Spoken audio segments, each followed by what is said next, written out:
নমস্কার। তোমরা সকলেই জানো যুবসাথী প্রকল্পের যে ফর্ম আছে সেটি কিন্তু পাবলিশ হয়ে গেছে। আজকের আমার এই ভিডিওতে দেখাবো কীভাবে তোমরা যুবসাথী প্রকল্পের ফর্ম ফিল আপ করবে। উপরে দেখতে পাচ্ছ গভর্নমেন্ট অফ ওয়েস্ট বেঙ্গল, আবার নিচে কিন্তু বন্ধুরা তোমাদেরকে ক্লিয়ারলি বলে দেওয়া হয়েছে ইংরেজি বড় হাতের অক্ষরে পূরণ করুন। এই সাইটে যদি দেখো, এখানে তোমরা কি করবে, তোমাদের ফটো এখানে অ্যাটাচ করে দিও, কালারফুল ফটো এখানে অ্যাটাচ করে দিও। আবার বন্ধুরা একটু যদি নিচে দেখো, দুয়ারে সরকার রেজিস্ট্রেশন নাম্বার, এই দুয়ারে সরকার রেজিস্ট্রেশন নাম্বার তোমরা কোথায় পাবে, যেখানে ক্যাম্প বসে সেখানে কিন্তু গিয়ে তোমরা রেজিস্ট্রেশন নাম্বার তোমরা নিয়ে নেওয়ার পর এবারে একটু নিচে দেখতে পাচ্ছ আধার নাম্বার, যে অ্যাপ্লাই করবে তার এখানে আধার কার্ডের নাম্বার এখানে দিয়ে দিও। আধার কার্ডের নাম্বার দেওয়ার পর এখানে নিচে দেখতে পাচ্ছ উপভোক্তার নাম, যে অ্যাপ্লাই করছে তার এখানে নাম দিয়ে দিও।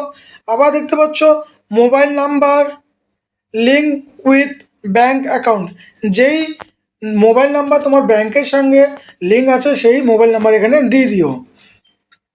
মোবাইল নাম্বার দেওয়ার পর এখানে দেখতে পাচ্ছ জিমেল আইডি, তোমার যদি জিমেল আইডি থাকে তো এখানে তোমাদের জিমেল আইডি এখানে ফিল করে নিও।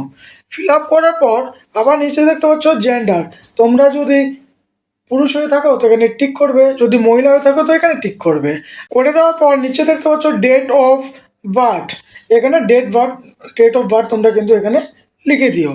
ডেট অফ বার্থ লেখার পর সাইডে দেখতে পাচ্ছ 1/4/2026 তারিখ, বয়স বছরে তোমাদের 1/4/2026 যত বছর হবে সেই বছরটা কিন্তু এখানে তোমাদের লিখতে বলছে বছর হিসাবে। যেমন ধরো তোমাদের যদি 21 বছর হয় তো সিম্পলি এখানে কী করবে, 21 বছর এখানে লিখে দিবে। লিখে দেওয়ার পর এখানে দেখতে পাচ্ছ ফাদার্স নাম, তোমার ফাদার নাম এখানে লিখে দিবে। এখানে দেখতে পাচ্ছ মাদার্স নাম, এখানে মাদার নাম লিখে দিবে। এখানে দেখতে পাচ্ছ স্বামী ও স্ত্রীর নাম, তোমার যদি স্বামীর জন্য লিখেও তো স্বামীর জন্য লিখবে, স্ত্রী হলে স্ত্রীর নাম লিখবে এখানে। লিখে দেওয়ার পর আবার যদি নিচে দেখো, নিচে লেখা আছে ক্যাটাগরি, তোমরা কোন ক্যাটাগরি থেকে বিলং করো, এসসি না এসটি না ওবিসি, যেটা হয় তোমরা এখান থেকে সিলেক্ট করে দিবে। এবার যদি তোমাদের সার্টিফিকেট থাকে তো সার্টিফিকেটের নাম্বার এখানে তোমরা লিখে দিও। সার্টিফিকেটের নাম্বার লিখে দেওয়ার পর আবার নিচে দেখতে পাচ্ছ ম্যারিটাল স্ট্যাটাস, তোমরা যদি এখানে বিবাহিত থাকো তাহলে এখানে যে কোনো একটা ঘরে তোমরা যেমন আছো তেমন এখানে ফিল করে দিও। ফিল করে দেওয়ার পর আবার যদি নিচে একটু স্ক্রল করো, নিচে তোমরা দেখতে পাচ্ছ হাউস নেম বা বাড়ির নাম্বার, তোমাদের এখানে বাড়ির নাম্বার দিয়ে দিও। তারপরে দেখতে পাচ্ছ প্লেস, তোমরা কোন প্লেস বাস করো বা কোন শহর না গ্রাম এখানে লিখে দিও।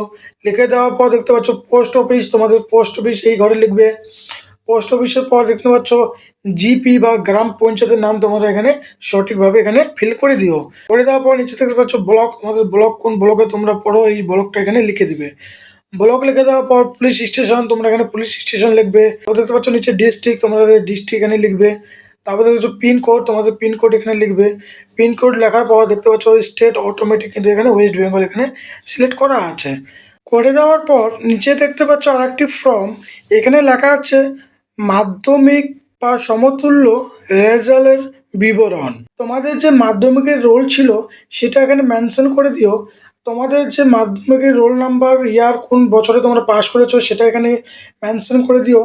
নিচে দেখতে পাচ্ছ বোর্ড, তোমরা কোন বোর্ড থেকে পাস আউট করেছিলে সেটাও কিন্তু এখানে মেনশন করে দিও।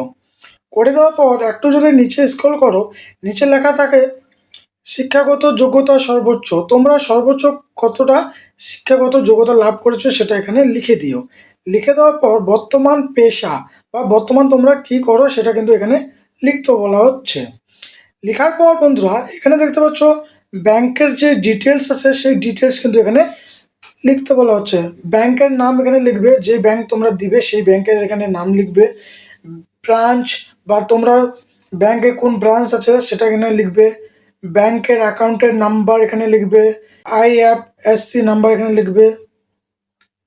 লিখে দেওয়ার পর অন্য কোনো সরকারি সাহায্য পান কি না, রাজ্য সরকার প্রদত্ত শিক্ষাগত সুবিধা বা ভিত্তি ছাড়া তোমরা যদি আরও অন্য কোনো সুযোগ সুবিধা পেয়ে থাকো সরকারের দিক থেকে তাহলে এখানে হাতে ক্লিক করবে, আদারওয়াইজ এখানে নাতে ক্লিক করবে।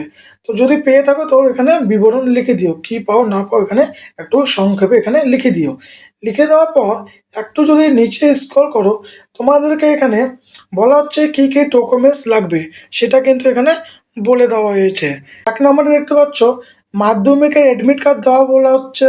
2 নম্বরে দেখতে পাচ্ছ মাধ্যমিকের যে মার্কশিট আছে কিংবা সার্টিফিকেট আছে সেটা কিন্তু এখানে দিতে বলা হচ্ছে। 3 নম্বরে দেখতে পাচ্ছ copy of Aadhaar card, Aadhaar card এখানে জেরক্স দিবে। 4 নম্বরে দেখতে পাচ্ছ কপি অফ ভোটার কার্ড। 5 নম্বরে দেখতে পাচ্ছ first page of bank passbook, তোমাদের ব্যাংকের যে পাসবুক আছে সেই পাসবুকের ফার্স্ট পেজটি তোমরা যেখানে দিয়ে দিও।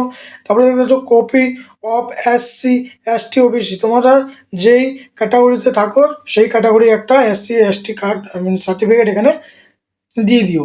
দিয়ে দেওয়ার পর নিচে দেখতে পাচ্ছ ডেট, এখানে কোন ডেটে তোমরা জমা করবে সেই ডেটটি কিন্তু এখানে মেনশন করে দিও। তারপরে দেখতে পাচ্ছ সিগনেচার অফ অ্যাপ্লিকেশন, যে সিগনেচার করছে তার কিন্তু এখানে সিগনেচার এখানে দিয়ে দিও। সিগনেচার দিয়ে দেওয়ার পর এখানে দেখতে পাচ্ছ দুয়ারে সরকারি রেজিস্ট্রেশন নাম্বার, যখন তুমি জমা করবে তখন কিন্তু দুয়ারে সরকারের যে স্টাফ আছে তারা কিন্তু এখানে রেজিস্ট্রেশন নাম্বারটা এখানে লিখে দিবে। লিখে দেওয়ার পর এখানে দেখতে পাচ্ছ অ্যাপ্লিকেশন নাম্বার, মোবাইল নাম্বার, আধার নাম্বার দিয়ে দেওয়ার পর জমা করে দিও। জমা করে দেওয়ার পর বন্ধুরা তোমাকে কিন্তু এই যে রিসিপ্ট কপিটা দেখতে পাচ্ছ এই রিসিপ্ট কপিটা কিন্তু তোমাদেরকে ওরা ছিঁড়ে দিয়ে দিবে। এইভাবে কিন্তু বন্ধুরা তোমাদের ফর্ম ফিল আপ করতে হবে। আশা করি বন্ধুরা ভিডিওটা তোমাদের কাজে লাগবে। যদি বন্ধুরা এই ভিডিওতে তোমরা কিছু শিখতে পারো তো ভিডিও থেকে লাইক কমেন্ট আর সাবস্ক্রাইব করতে বলো না। দেখা হচ্ছে নেক্সট কোনো এমনই মজাদার ভিডিও নিয়ে, ততক্ষণের জন্য টাটা, ভালো থাকো তোমরা সবাই।